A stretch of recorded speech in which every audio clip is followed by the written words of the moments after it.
agréable pour des frères de demeurer ensemble, surtout quand c'est dans la présence du Seigneur. Shalom à vous et bienvenue à ce programme matinal au cours duquel vous allez sûrement être avec nous et nous avec vous, bien entendu.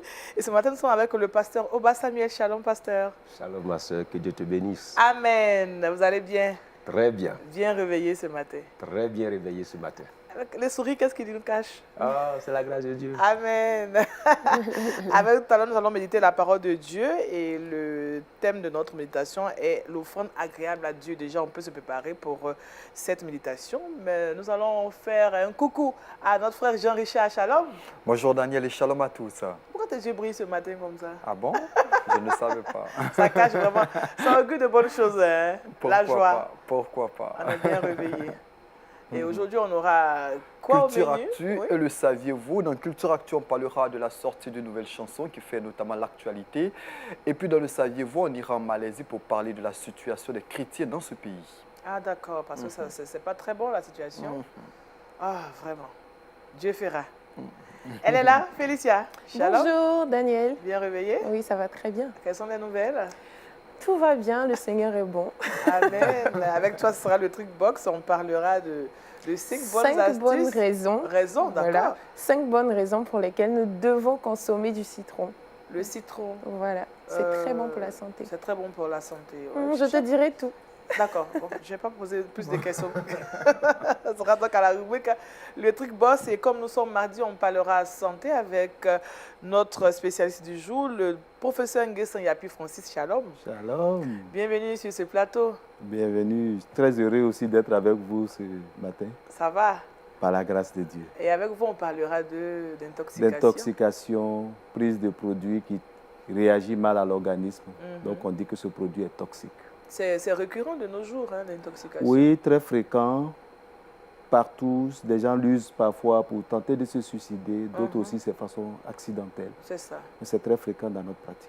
Donc, il faut Et en nous en parler. parlerons pour donner quelques conseils à la population. D'accord. Merci, professeur Nguessan Yapi Francis. Et voilà, il a planté le décor. Nous allons donc partir pour la parole de Dieu. C'est donc méditons ensemble.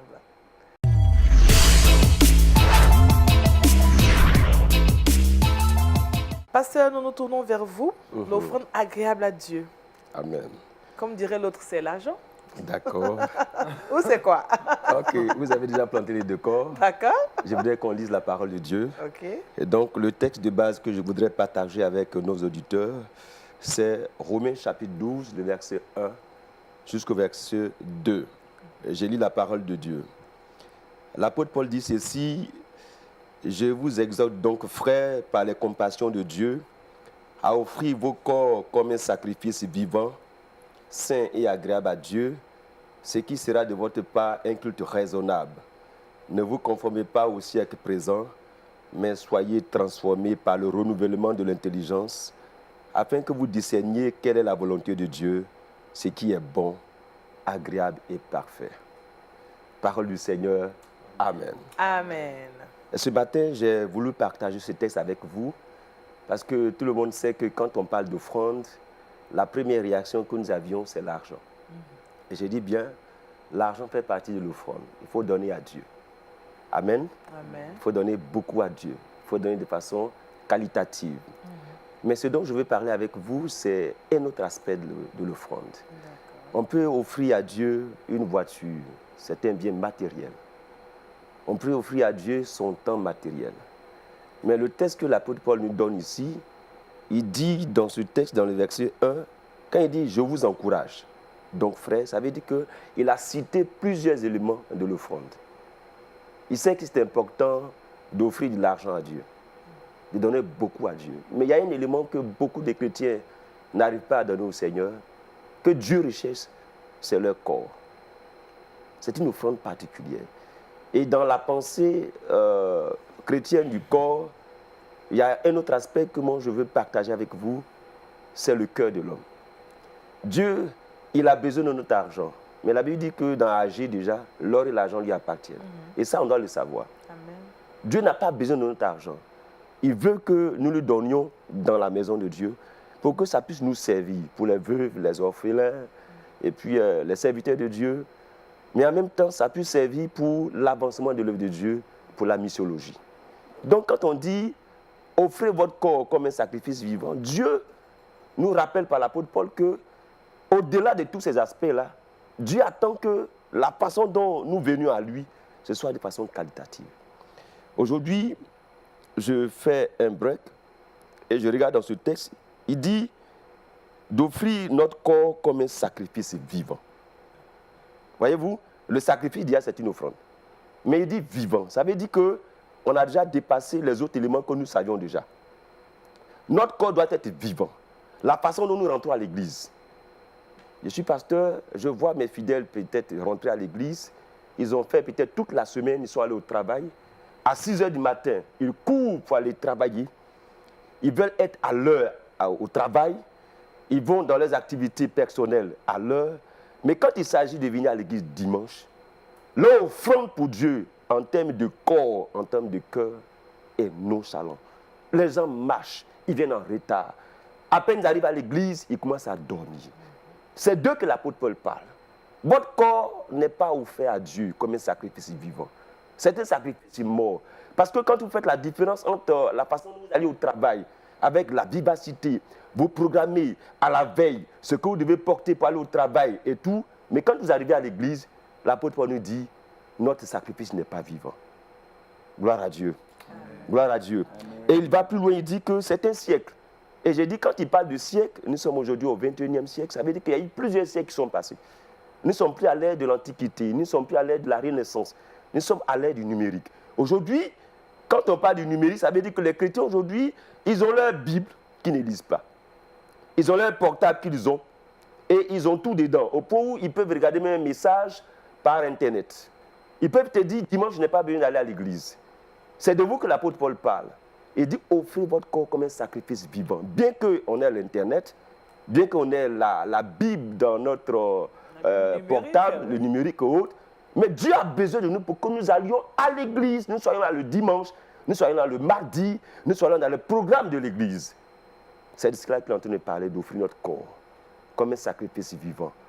Donc, l'élément aussi que je voudrais ressortir sur l'offrande agréable à Dieu, c'est que lorsque vous lisez la Bible dans 1 Corinthiens chapitre 6, verset 12, l'apôtre Paul dit ceci, et je le lis pour nous tous, il dit, tout m'est permis, mais tout n'est pas utile. Tout m'est permis, mais je ne me laisserai asservir par quoi que ce soit. Les aliments sont pour le ventre, et le ventre pour les aliments, et Dieu détruira l'un comme l'autre, mais le corps n'est pas pour l'impudicité, il est pour le Seigneur, et le Seigneur est pour le corps. Amen. Voyez-vous? Ça veut dire quoi? Que le Seigneur est pour le corps. Mais j'ai dit tout à l'heure, à l'entame de mon exposé, que dans le corps, ce n'est pas le physique que Dieu cherche. Dieu cherche notre cœur. Et voyez-vous, quand Jésus est arrivé, il a rencontré les pharisiens. Et ils avaient la pensée du corps. Il dit, oh, ce n'est pas ce que vous voyez dans l'apparence qui change la vie de quelqu'un, mais c'est ce qui sort de son cœur. Et ce qui sort de votre cœur, là, ce sont les mauvaises pensées, les meurtres, les adultères, l'impudicité. Voyez-vous, donc quand on veut offrir une offrande à Dieu, quelque chose, dans la pensée du cœur, Dieu veut que notre cœur parle. C'est ce qui te coûte là dans ton cœur là que tu donnes à Dieu. Des sacrifices vivants, dis donc. Et l'apôtre Paul renchérit pour dire, c'est agréable, c'est parfait. Et puis quoi? Il dit, c'est bon. Si vous le faites, Dieu dit, c'est bon, c'est agréable et parfait. Ici, l'apôtre Paul dit dans ce passage de 1 Corinthiens chapitre 6 que de faire tentation, tout est permis. Le corps peut aller dans l'impudicité. Le corps peut aller dans l'adultère. Mais le moment que Dieu cherche, il te rappelle que ton cœur là ne t'appartient pas. C'est pour lui. Il veut ton cœur. J'appelle encore tous ceux à qui peut-être Dieu a dit, je veux que tu changes de vie. Généralement, quand on dit que quelqu'un doit changer de vie, l'offrande que Dieu attend, ce n'est pas seulement son corps, comme nous le voyons, mais Dieu veut son cœur. Quand le cœur est gagné, il y a une bonne conversion. Donc, l'offrande agréable à Dieu, ce n'est pas notre physique. Les gens ont l'impression que c'est la beauté que Dieu cherche. Ce n'est pas ta beauté que Dieu cherche quand il t'appelle. Il est lui-même beau. Comment? Il est lui-même beau. Il est excellent. L'auteur même de la beauté. Il est parfait. Mais Dieu veut ton cœur tel que ton cœur est. Certaines personnes disent, non, mon cœur est mauvais. Dieu dit, tel que ton cœur est mauvais là, c'est ça que j'ai besoin. Donc, il faut t'offrir à lui. Ce n'est pas ton corps, je veux ton cœur. Donc, je vais dire à quelqu'un qui m'écoute ce matin que l'offrande agréable à Dieu, peut-être tu as déjà offert assez d'argent au Seigneur, peut-être pour le toucher. Peut-être que tu as offert une voiture à quelqu'un pour dire, bon, j'ai fait mon offrande à Dieu. Peut-être que tu as fait une sémence. Oh, tu dis, bon, comme j'ai fait ma sémence, Dieu va m'accepter. Mais je te dis ce matin que si tu n'as pas offert ton cœur comme un sacrifice vivant au Seigneur, ton offrande est vaine. Au-delà de tout ce que tu as fait, Dieu a besoin de ton cœur. Quand le cœur est gagné, l'âme est gagnée. Que le Seigneur nous bénisse. Amen. Que le Seigneur nous fortifie. Amen. Je termine ce texte de 1 Corinthiens chapitre 6, verset 20 aussi. Il dit, car vous avez été rachetés à un grand prix, glorifiez donc Dieu dans votre corps et dans votre esprit qui appartient à Dieu. Ça veut dire quoi? L'apôtre Paul dit dans notre offrande que nous avons été rachetés à un grand prix. Donc notre offrande qu'on doit donner au Seigneur, c'est une offrande à un grand prix. Et ce qui nous coûte, c'est notre cœur. Voyez-vous? Il dit, glorifiez donc Dieu dans votre corps. Et quand je dis, l'apôtre Paul dit, glorifiez Dieu dans votre corps, la pensée qui est derrière, ce n'est pas la beauté là. Il faut glorifier Dieu dans l'intérieur. Et quand l'intérieur est propre, ça apparaît dans l'extérieur. Amen. Gloire à Jésus. Amen. Gloire à Jésus. Amen. Dans votre corps et dans votre esprit qui appartient à Dieu. Tout appartient à Dieu. Notre beauté physique appartient à Dieu. Mais Dieu veut notre cœur. Quand le cœur est gagné, l'argent, voit tout ce qui est derrière là, ça vient par-dessus tout. Alléluia. Amen. Que le Seigneur nous bénisse. Amen. Qu'il bénisse encore tous ceux qui nous écoutent. L'offrande agréable à Dieu, au-delà de tout ce que nous donnons au Seigneur, c'est notre cœur. Quand l'apôtre Paul parle du corps, il veut notre cœur. Il ne faut pas que ce cœur-là soit allié à l'impudicité, à l'adultère, au mensonge, à l'hypocrisie, que toutes ces choses-là quittent notre vie. Que nous soyons de bons chrétiens, qui offrons notre corps dans la pensée du cœur à Dieu. Ce qui est bon, ce qui est parfait et ce qui est agréable. Que Dieu bénisse sa parole. Amen. Amen. L'offrande agréable à Dieu, c'est le thème de cette méditation. Alors, Pasteur Oba, est-ce que ce que vous venez de nous présenter rejoint un peu la parole de Dieu qui dit « Cherchez d'abord le royaume des cieux, le reste vous sera donné ». C'est ça. Dans Matthieu chapitre 6, verset 33. Quand on dit « chercher le royaume de Dieu », ça veut dire que autant que tu cherches, il dit « cherchez, vous trouverez ». Demandez, vous recevrez, et puis frappez, l'on vous ouvrira. C'est pas ça? Oui. C'est ça, non? Oui. Pendant que tu es en train de chercher, là, ton cœur bat pour trouver. Pendant que tu es en train de demander, c'est ton cœur qui bat. Pendant que tu es en train de frapper, c'est ton cœur qui bat. Donc, quand il a donné le passage, dans le contexte, c'est parce que les disciples cherchaient de quoi manger, de quoi se vêtir. Et il a dit, Salomon, dans toute sa gloire, n'a pas été vêtu plus que les oiseaux. Cherchez premièrement le royaume de Dieu. Il faut que votre cœur saigne pour aller chercher Dieu. Quand vous le retrouvez, l'argent, le vêtement, tout cela vous sera donné de par-dessus tout. Dieu n'est pas contre cela. Mais aujourd'hui, dans l'église, les gens cherchent d'abord l'argent. Ils ne cherchent pas le cœur qui va aller vers Dieu. Ils cherchent d'abord l'habillement. Comment m'habiller pour aller à l'église? Et puis, bon, tu es bien habillé, tu vas à l'église si ton cœur est loin de Dieu. Dieu ne veut pas t'accepter. Ma soeur, tu me comprends un peu, non? Je comprends. C'est ça, non? C'est ça. Voilà, donc il faut faire les deux choses en même temps. Mais qu'est-ce qui expliquerait cette nonchalance du chrétien, nonchalance physique à aller à l'église, nonchalance à donner véritablement son cœur au Seigneur? Et pourtant, il connaît toutes ces choses. Mais j'ai dit, il sait qu'on doit accepter le Seigneur et les choses viendront par dessus. C'est le siècle présent. L'apôtre Paul a réglé le problème. Il dit, ne vous conformez pas au siècle présent. Le siècle d'aujourd'hui, là, c'est va-t'en vite, vite. Chap, chap, comme les gens le disent. On se lève matin, on court. Mais tu cours pourquoi? Si ton cœur n'a pas encore été saisi par le Seigneur. Tu comprends un peu, non? Donc, l'église a un problème. On va à l'église, j'aurais voulu que les chrétiens s'empressent. Et je sais qu'il y a certains chrétiens, certaines sœurs, certains papas et mamans qui ont compris ça. Ils ne jouent pas avec leur dimanche, leur réunion du soir. Non, le monsieur, il est chargé, hyper chargé dans l'entreprise. Mais quand il finit, on dit 18h, 17h, il prend sa voiture, tu lui dis, où tu vas? Il dit, je vais aller à l'église. Il dit, mais c'est pour aller à l'église que tu cours comme ça? Il dit, oui, parce que je veux offrir mon cœur au Seigneur. Mon cœur appartient à Dieu. Mais à l'opposé, vous allez voir d'autres personnes, le matin, ils vont vite au travail, ils sont pressés, mais vous voyez, il y a un contraire quand ils vont à l'église. Matin, il tourne là, il fait 2 heures. Il arrive à l'église en retard. Quand le service d'accueil dit, papa, tu vas attendre le deuxième culte. Il dit, non, moi je dois faire le premier culte pour partir parce que j'ai mes affaires. Là encore, il fait affaire dimanche. Son cœur est loin de Dieu. Il est à l'église et puis, allô, allô? Oui, allô, allô? Allô, allô? Oui, bon, je vois ça. Ça me fait 20 ans de pastoral. Ça veut dire que leur cœur, ils sont à l'église. Le pasteur prêche, il dorment. Oh, mais pendant que le pasteur prêche, il dit, mais il n'a qu'à finir le message. Parce qu'il y a 10 minutes après, son affaire va tomber. Il y a 1 million qui l'attend. Frère, il faut changer ça. Sur le culte, Dieu peut débloquer une situation en un clin d'œil. Il faut te concentrer. Et j'ai dit, nos assemblées ont des difficultés. Il y a des moments, il y a des gens qui sont des babaquets dans l'église. Entre griffes, ça veut dire des gens qui donnent beaucoup. Ils peuvent dire à un pasteur, arrête le programme du culte. Il y a des églises où les pasteurs sont obligés de céder à ces choses. Il faut que cela s'arrête. Et fidèle, même s'il donne à l'église, son argent ne peut pas l'enterrer lui-même. Oui, je le dis. Oui. C'est Dieu qui bénit. Amen. C'est Dieu qui Pasteur, donne. J'ai une question. Oui. Voilà, quelles pourraient être les dispositions d'un chrétien qui veut véritablement donner son cœur à Dieu, au Seigneur? Qu'est-ce qu'il doit faire de façon pratique? Il n'y a pas quelque chose à faire de façon pratique. Le Seigneur dit, venez à moi, vous tous qui êtes fatigués, chargés. Quand quelqu'un est fatigué, il vient. S'il n'est pas fatigué, il n'a qu'à rester là-bas. C'est clair. Je vous assure, j'ai dit la vérité. Hein. On dit, vous connaissez la vérité, la vérité vous affranchira. Pourquoi? Non. Il a reçu le message, mais il n'est pas fatigué, mais il a reçu le message. Il a reçu le message, mais je vous dis, ma soeur, tous ceux qui viennent au Seigneur sont fatigués. Tous ceux qui sont venus au Seigneur sont fatigués et chargés. Ceux qui ne sont pas fatigués et chargés sont encore dehors.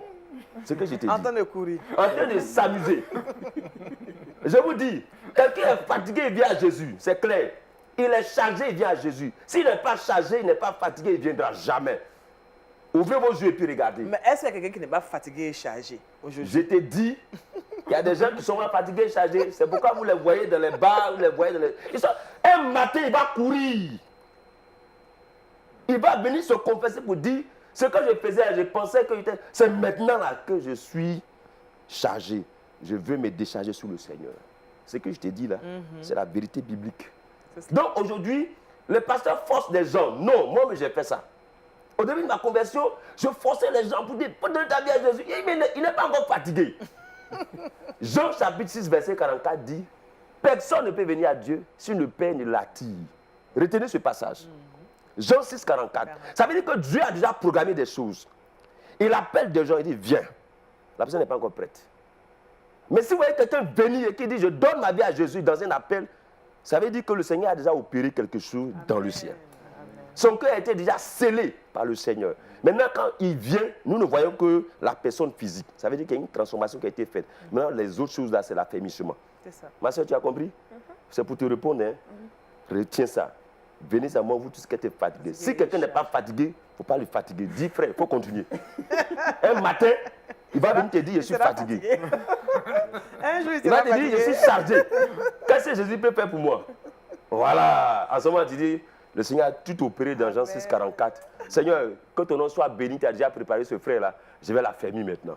Amen, amen. Amen. Que Dieu bénisse sa parole. Merci, Pasteur Samuel. C'est toujours un plaisir de vous avoir sur ce plateau. On va prier certainement qu'il y a quelqu'un qui nous regarde, Amen. qui est fatigué, mais qui ne sait que faire, ou mais qui n'est pas encore fatigué. Alléluia. Selon la disposition de Ouais, son cœur. c'est ça. Mais ce matin, nous allons nous demander à quelqu'un par la prière, demander à Dieu d'intervenir pour que nous puissions donner notre offrande agréable qui est notre corps à Dieu. Alléluia. Nous prions. Père, nous voulons te rendre grâce. L'offrande agréable à Dieu a plusieurs multiformes. Nous avons déjà donné de l'argent. Nous avons fait de la sémence. Nous avons fait des choses en donnant du matériel pour l'Église, beaucoup de choses. Mais l'apôtre Paul nous dit ce matin que notre offrande agréable qu'il attend, que Dieu attend, c'est notre corps, notre cœur.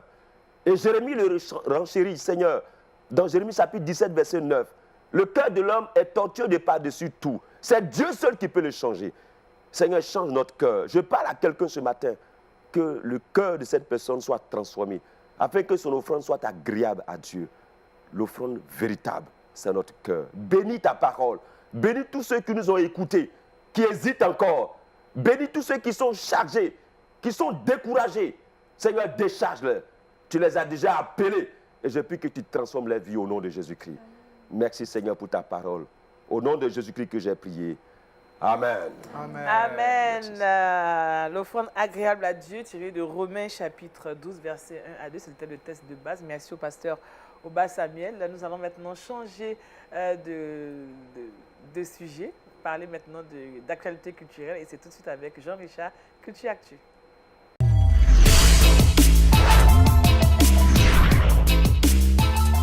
Jean-Richard, tu n'as pas de musique. Effectivement, merci Daniel. Aujourd'hui, j'ai décidé de parler de musique et de parler notamment de l'actualité musicale chrétienne en Afrique. Cette actualité est marquée depuis quelques semaines par la sortie d'un album, qui défraie la chronique, un album qui suscite la conversation dans bon nombre d'endroits. En quelques semaines seulement, le titre que je vous présente avoisine le million de vues sur YouTube. Eh bien, cette chanson est l'œuvre de Ada, une chanteuse que vous appréciez certainement. Elle est de nationalité nigériane. Pour la petite histoire, avant de vous présenter ce titre, question de vous permettre d'entamer assez bien cette journée, je vous présente de façon succincte Ada. Il faut retenir tout simplement qu'elle est auteure, compositrice, interprète internationale. Je l'ai dit, elle est nigériane. Elle est née le 18 septembre 1987. Ses premiers rapports avec la musique se feront à l'âge de 10 ans.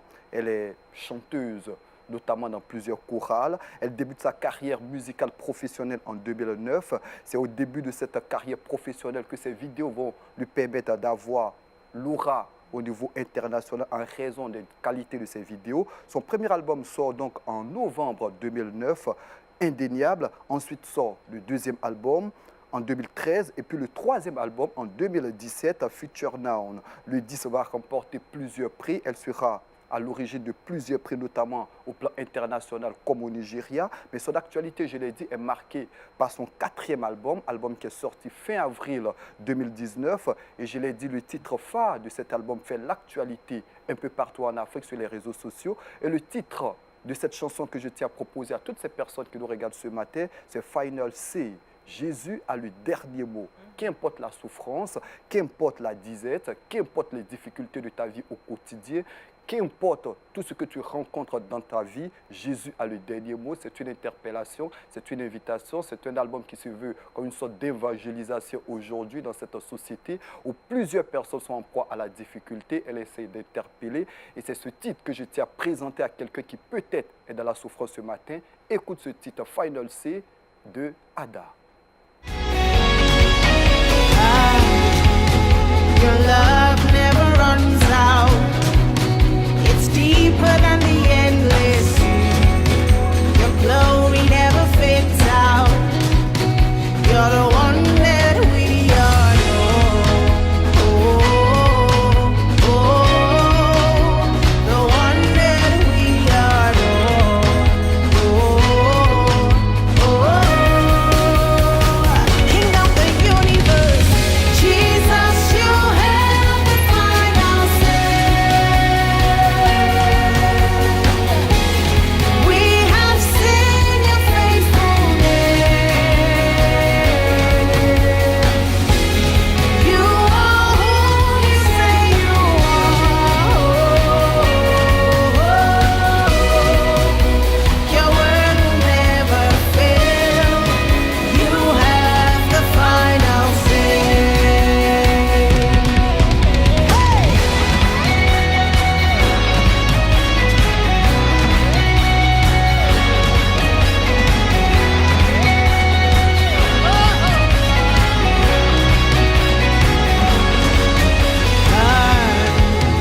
You never lose a battle.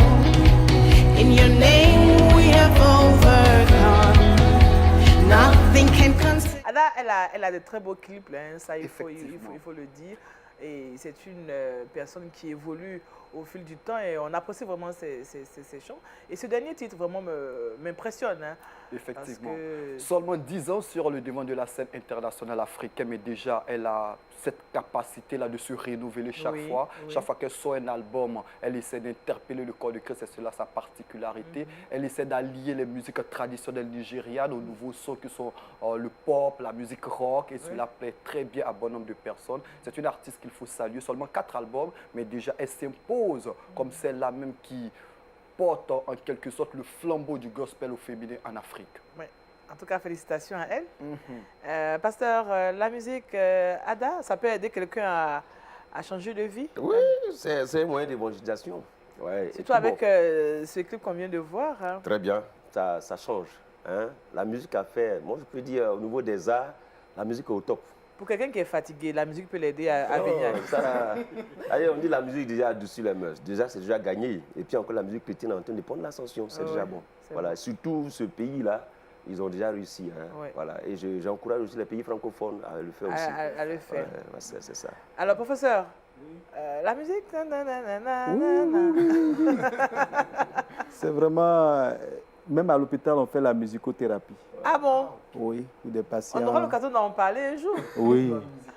On leur met un peu de musique à l'oreille pour les aider à récupérer, à se sentir présents, s'orienter dans l'espace et dans le temps. Ah bon? Et ça permet aux comateux de revenir à la vie. Encore, si c'est une musique chrétienne, là, encore. C'est juste renchérir. Voilà. C'est-à-dire qu'au département des arts du spectacle, ceux qui sont en musicologie, voilà, il y a des gens, il y a des étudiants qui ont fait des spécialités en musicothérapie. Voilà. Donc quand ils font une maîtrise, c'est pour l'hôpital. Comme il est dit, c'est pour enchaîner. Et ça vous aide vraiment? J'ai un de mes professeurs qui fait ce travail-là.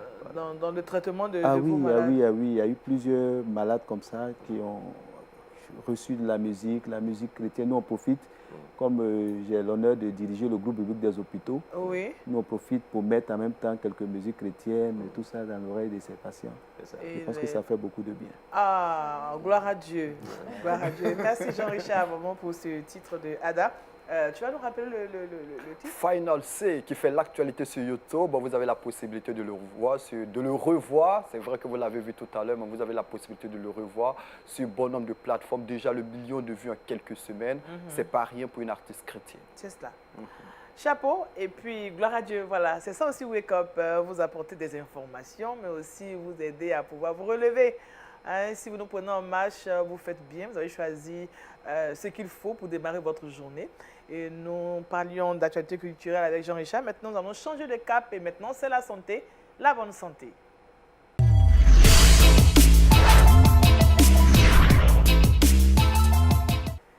La bonne santé, nous sommes avec le professeur Nguessan Yapi Francis. Vous pouvez nous rappeler votre...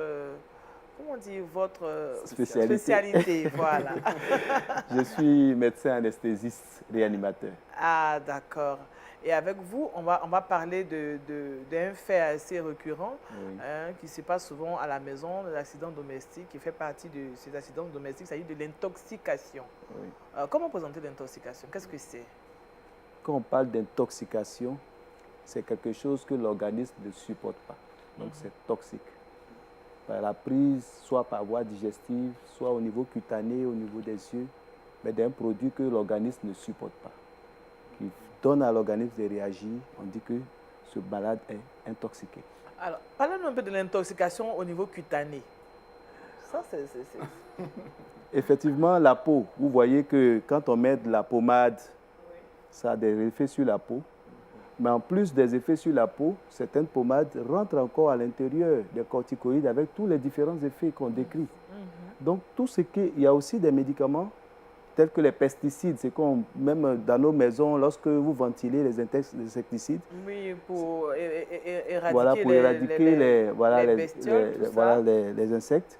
Vous pouvez être intoxiqué. Mais c'est surtout au niveau agroalimentaire qu'on rencontre ces intoxications au niveau de la peau. On peut avoir aussi un produit toxique au niveau des yeux. Ça, c'est très fréquent. Ah bon? Oui. Mais comment ça rentre en contact avec les yeux? Peut-être par accident, le produit qu'on est en train de pulvériser peut, par mégarde, arriver au niveau des yeux. D'accord. Ou bien dans une atmosphère où on a vraiment, qui est totalement inondée du produit, on rentre avec les yeux ouverts, on peut avoir une intoxication. Et les yeux sont une porte ouverte? Oui, ce sont des muqueuses très faciles, ça transforme très facilement des produits toxiques à l'intérieur de l'organisme. D'accord. Alors, il y a combien de types? Sinon, parlons des types d'intoxication. Parce que c'est vrai qu'on a parlé de la voie cutanée, la voie digestive et puis aussi des yeux. Oui, les produits toxiques, on les a regroupés en famille. On peut être intoxiqué par des médicaments, ce sont les intoxications médicamenteuses. On peut être intoxiqué par des produits de nature pétrolière, c'est-à-dire pétrole, essence, dissolvant, diluant. Tout ça sont les produits pétroliers. D'accord. On peut avoir une intoxication alimentaire, ce qui est très aussi fréquent chez nous. On peut avoir une intoxication aux produits de ménage. Et ça, c'est très fréquent, on le rencontre beaucoup. L'eau de Javel, L'eau de Javel, en grains, l'eau de Javel, l'acide Oui. pour déboucher les... Et puis, enfin, nous avons des intoxications aux produits, aux pesticides. Et c'est ces intoxications qui donnent aussi des lésions au niveau de la peau, au niveau des yeux. Alors, à quel moment on parle d'intoxication alors? C'est le contact de ce produit avec le corps et la réaction du produit. C'est-à-dire que c'est un produit qui est toxique, ça agresse le corps. Dès que ce produit arrive au contact ou bien à un endroit où il ne doit pas être, le corps réagit.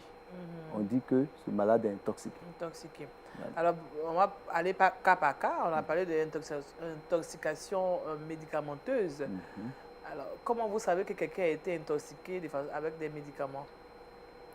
Au niveau des médicaments, dans les études, on commence déjà par donner, on teste un peu au niveau des animaux d'abord pour voir quelle dose ils peuvent supporter. D'accord. Et puis secondairement, on revient aux hommes. On essaie, avec les animaux, on va jusqu'à trouver la dose qui est toxique. Quand on vient chez les hommes, on ne va pas jusqu'à la dose toxique, mais quand même, on remonte un peu pour voir les doses qui donnent des effets secondaires. Et quand on arrive à ce stade, on peut en déduire une dose qui est toxique. Si par mégade, quelqu'un prend le médicament 7, peut-être pour une thérapeutique donnée, aux doses qui sont supérieures à ce qui est recommandé, cette personne peut être intoxiquée. On peut avoir l'effet contraire, les cellules peuvent réagir, donc on parle d'intoxication médicamenteuse. D'accord. Alors, pour quelqu'un qui a pris un produit ménager, de l'eau de Javel, par exemple, ça c'est courant quand même à la maison. Oui, parce que la population, d'abord, c'est en vente libre. Oui. Il n'y a pas de précaution. Les gens préfèrent changer surtout l'étui de l'eau de Javel. Peut-être qu'il y a des... C'est bien protégé, ça va rester et mettre ça dans d'autres bouteilles. Et maintenant, je crois dans un marché, on vend de l'eau de Javel en grains. En grains, oui. Ils prennent ça, ils mettent ça dans notre bouteille de Awa qui a pratiquement... C'est tout transparent comme de l'eau. Oui. Et ça, vraiment, il y a beaucoup d'enfants qui s'intoxiquent avec. C'est ça. Alors maintenant, vous avez un cas en face de vous. Hein? Vous êtes à la maison, vous n'êtes pas médecin. Oui. Et vous avez, votre enfant a peut-être pris un médicament ou bien a pris de l'eau de Javel, il est intoxiqué. Qu'est-ce qu'il faut éviter? Qu'est-ce qu'il faut faire? Qu'est-ce qu'il ne faut pas faire? D'accord. Lorsqu'on a pris vraiment des médicaments, il fut un temps où, je ne sais pas d'où est venue cette information, la population a pris, vraiment je ne sais pas, mais ils ont appris qu'il faut faire vomir et arriver souvent peut-être à donner de l'huile rouge. Parce qu'on se dit qu'on donne l'huile rouge tout de suite, voilà, ça fait vomir, ou bien on fait boire. Donc on va réduire le produit dans le corps, peut-être que c'est cette raison. Mais l'huile rouge, en fait, quand vous êtes même en train de boire, au niveau du carrefour entre la gorge et la zone qui fait respirer, vous voyez que les deux ne vont pas ensemble. Si vous buvez, vous coupez la respiration. Et quand vous avez fini, vous pouvez respirer. Si vous buvez pendant longtemps, vous êtes obligé d'arrêter de boire et de respirer. Parce que quand vous respirez, la voie digestive se ferme. Et quand vous êtes en train de peut-être manger, la voie respiratoire se ferme. Mais lorsqu'on prend de l'huile rouge va dans ce carrefour-là et puis empêche ce système naturel qui empêche le liquide qu'on est en train d'ingurgiter de passer dans les poumons. Et ce n'est pas tout. Cette huile rouge, ça va aussi en bas, au niveau entre l'œsophage et l'estomac.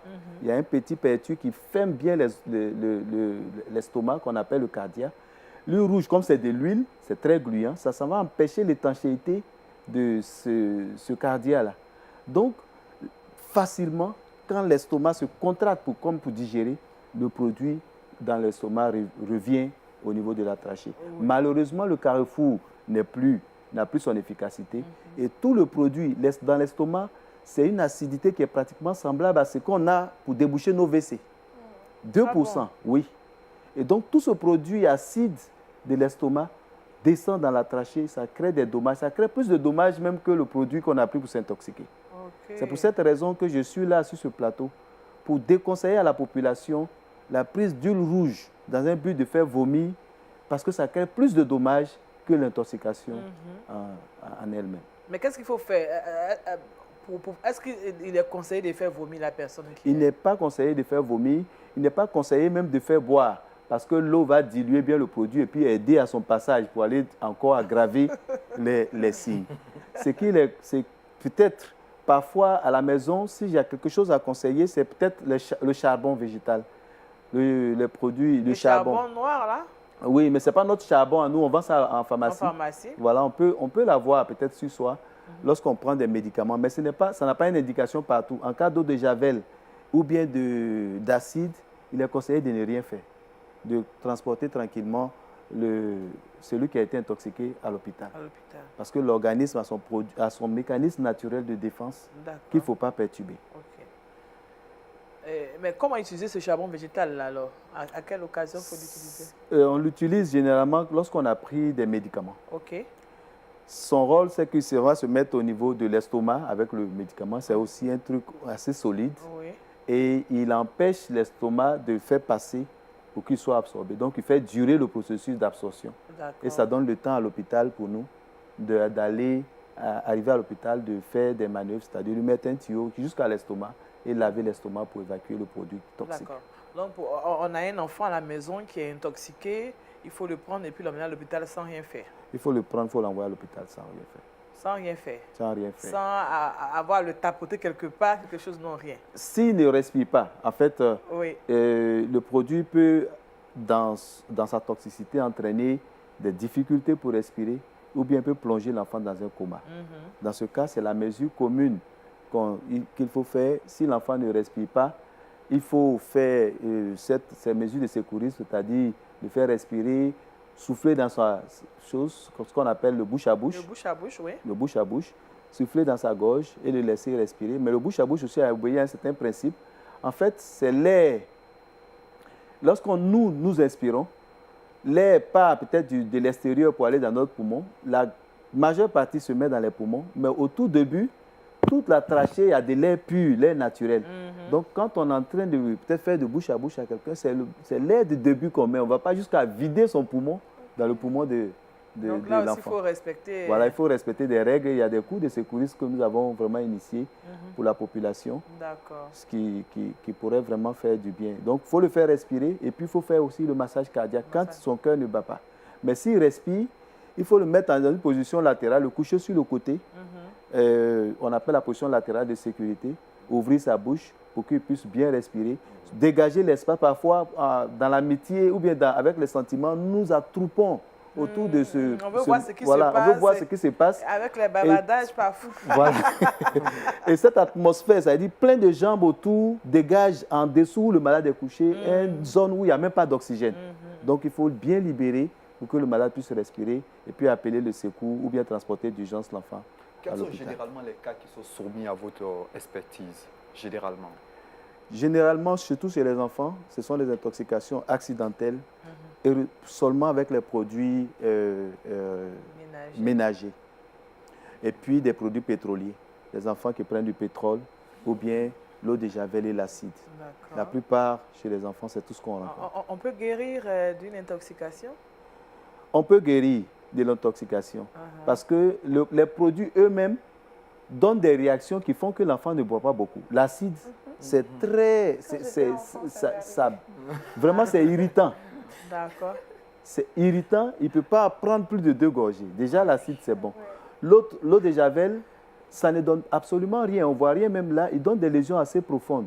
Mais ces lésions-là sont aggravées quand peut-être on va faire des manœuvres, quand on essaie de faire vomir. Voilà, l'œsophage est fragile. Il vaut mieux juste le laisser au repos. Et puis, lui-même, naturellement, va cicatriser et reprendre. Donc, c'est ce conseil-là que nous donnons à la population. Amenez-les nous. Nous allons vous donner des conseils pour les aider à bien récupérer. D'accord. Merci, docteur, sinon professeur. Voilà. Il faut dire les choses telles que c'est. Professeur Nguesson Yapi Francis pour tous ces conseils. En tout cas, il faut faire attention, surtout quand on a des enfants à la maison. Il faut vraiment bien disposer les choses pour éviter des intoxications accidentelles. C'est comme ça qu'on dit. Hein? Oui, bien sûr. Voilà. Merci. Et voilà, nous allons refermer cette page pour retrouver Félicia. Et c'est le Trick Box.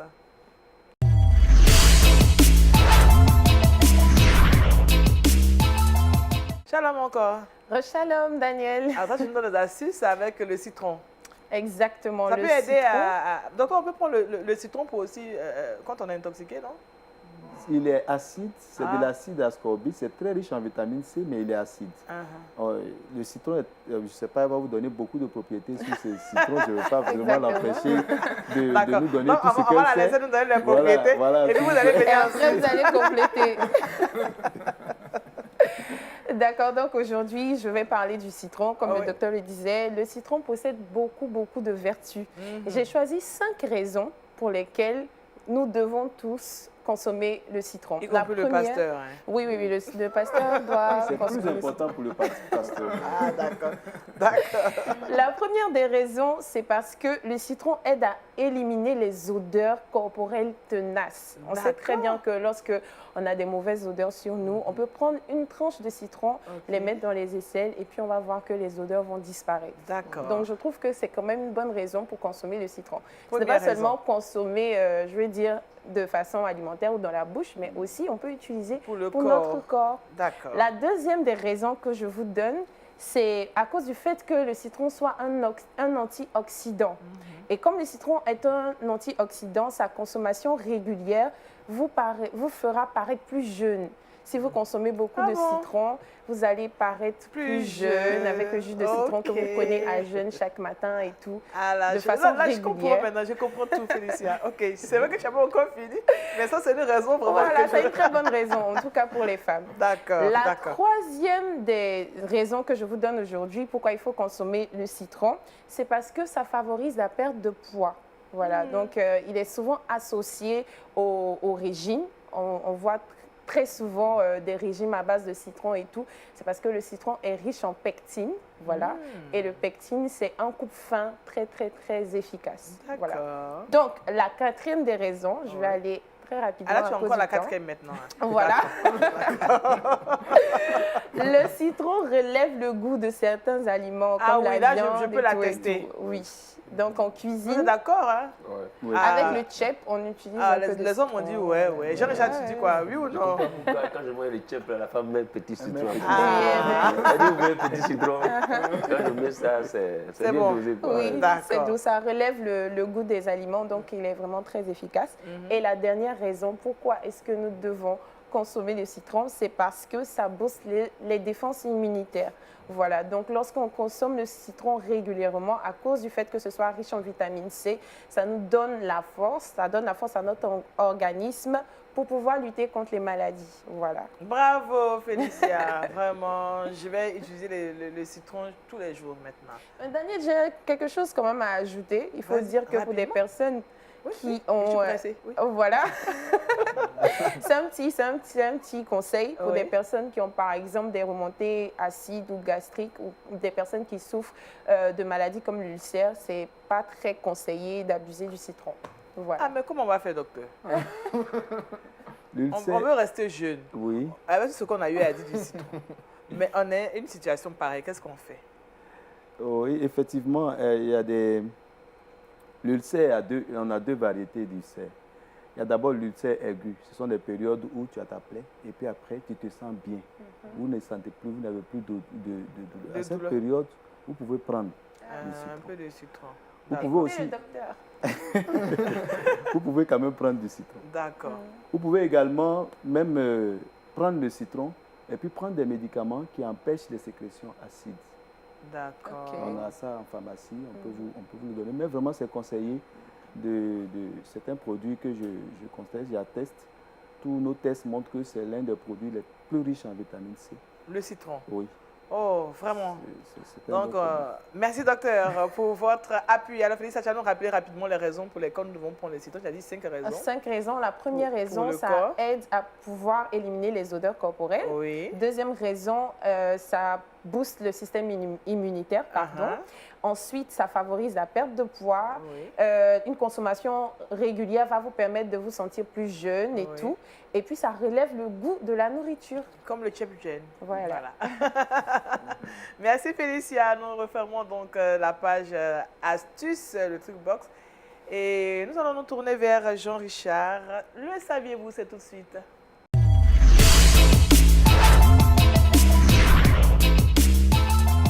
Jean-Richard, elle nous a donné beaucoup d'informations. Qu'est-ce qu'on doit savoir avec toi maintenant? Tu nous Oh, avec parleras moi, pas des aujourd'hui, citrons? on parlera malheureusement de persécution. D'accord. C'est fort dommage. On a pris sur nous de ne pas trop parler de persécution, mais par moments, les informations sont implacables. On a le droit de les distiller. Et là, on part du côté de la Malaisie. Mais avant, je précise que la persécution aujourd'hui est une réalité. Aujourd'hui, plus de 245 millions de chrétiens à travers le monde vivent difficilement leur foi. Oui. Mais n'empêche que ces chrétiens-là essaient de braver ces différentes persécutions pour afficher leur attachement à Jésus-Christ. Mais aujourd'hui, on observe de plus en plus d'autres formes de persécution. Et ces formes de persécution sont véritablement l'attaque dans les différentes communautés religieuses. Oui. De plus en plus, les différentes églises à travers le monde sont attaquées. On a vu le cas au Sri Lanka pendant la semaine pascale, pendant la célébration de la fête de Pâques. Plus de 245 chrétiens ont été tués fort malheureusement dans les différentes églises. On voit cela au Burkina Faso qui depuis quelques semaines traverse des moments assez difficiles. Oui, Le Burkina dans le nord Faso, du plusieurs, pays, oui. dans le nord du Burkina Faso notamment, plusieurs églises attaquées. On voit cela même dans les pays dits développés, notamment la France, où les églises ont été attaquées. On voit cela au Soudan, au Somalie, dans le nord du Cameroun, au Nigeria. Aujourd'hui, on en parle un peu partout. C'est une situation assez difficile. Et aujourd'hui, dans plusieurs pays, l'État a décidé de renforcer la sécurité autour des églises. Et aujourd'hui, on part en Malaisie, où la situation des chrétiens est assez difficile également. Je rappelle que la Malaisie, c'est un pays de l'Asie du Sud-Est, capitale Kuala Lumpur. C'est un pays de 31 millions d'habitants, avec 8% seulement de chrétiens. Mais les chrétiens vivent des situations assez difficiles, puisque par moments, ils sont persécutés. Figurez-vous que depuis quelques semaines, plusieurs églises, selon les informations livrées par les autorités, ont voulu être attaquées par des nébuleuses terroristes. Mais fort heureusement, les autorités de cette nation ont déjoué toutes ces attaques. Quelque chose qu'il faut saluer, c'est juste interpeller les uns et les autres qu'aujourd'hui, les églises à travers le monde sont en proie à de nombreuses difficultés, à de nombreuses persécutions. Je donne quelques chiffres. En 2016, près de 1200 églises ont été attaquées à travers le monde. En 2017, c'est plus de 3666 églises. En 2018, plus de 6000 églises ont été attaquées à travers le monde. Hein? Ça monte. C'est-à-dire en 2019, on n'a pas encore les chiffres officiels, Oui. mais déjà la situation est effrayante critique, oui. au regard des attaques qui se multiplient un peu partout à travers le monde. C'est le lieu d'inviter tout le corps de Christ à porter ses regards vers le Seigneur Jésus-Christ, à prier pour toutes ces nations où l'Église est persécutée, où le corps de Christ est véritablement ébranlé. Aujourd'hui en Sri Lanka, pendant plus de 3 semaines, les églises sont restées fermées en raison de ces différentes attaques. Il y a plusieurs pays en Asie du Sud-Est où les églises restent fermées en raison des velléités d'attaque. Donc c'est le lieu de prier pour tous ces chrétiens, pour que le Seigneur lui-même puisse les fortifier dans leur foi. Alors, pasteur, quand on entend ce genre de choses, on est quand même touché dans notre foi. D'abord, on est touché dans notre foi, mais moi, je voulais juste dire quelque chose. C'est-à-dire, pendant que nous avons des opportunités d'évangéliser, d'annoncer l'évangile, on ne doit pas manquer notre cible. Aujourd'hui, il y a encore des églises qui sont en train de faire parler à l'intérieur. Quand on entend ces nouvelles... Pendant que d'autres sont en train d'être détruites par endroits. C'est ça. Et puis, je voulais juste rassurer tout le monde qui nous écoute que, moi, quand j'écoute ça, c'est comme si c'était un rappel. Jésus était là, il n'était pas encore ressuscité, il n'était pas encore mort, il a dit, vous aurez des tribulations. Sachez que vous n'êtes pas seul, j'ai vaincu le monde. Amen. Donc, ça va arriver, ça va aller, ça va croître, ces choses-là. Il faut que l'Église, les chrétiens se préparent pour dire, je suis prêt. Il faut être prêt parce qu'on ne sait jamais, ça peut venir dans notre pays, ça y est ailleurs, ça y est à notre porte. Voilà, donc c'est ce que je peux dire. Nous devons vraiment prier aussi pour supporter, pour demander au Seigneur son secours. Lorsque ça vient, on tient et puis bon, on n'a pas peur. Voilà, il ne faudrait pas qu'on me mette le couteau là et puis on dit, bon, il faut dire, Jésus n'est pas Seigneur. Et puis bon, je vais dire non, à cause du fait que le couteau est ici, là, Jésus n'est pas Seigneur. Non, c'est pas bon. Il faut être prêt, Voilà. il faut aller donc, on va les soutenir dans la cela. prière. Donc, je demande aux églises de se réveiller. Lorsqu'on a tout prié, je vois des églises qui prient seulement pour les instruments de musique. On prie seulement pour... Il faut prier aussi pour ces cas de persécution. Oui. Voyez-vous? On met ça dans nos sujets de prière. C'est important. D'accord. Il faut prier donc pour soutenir aussi nos Voilà. frères et ceux qui sont non touchés C'est par ça. la persécution. Vraiment, merci Jean-Richard. On va se tourner vers Félicia pour avoir le verset boussole. 1 Corinthiens chapitre 6 verset 20.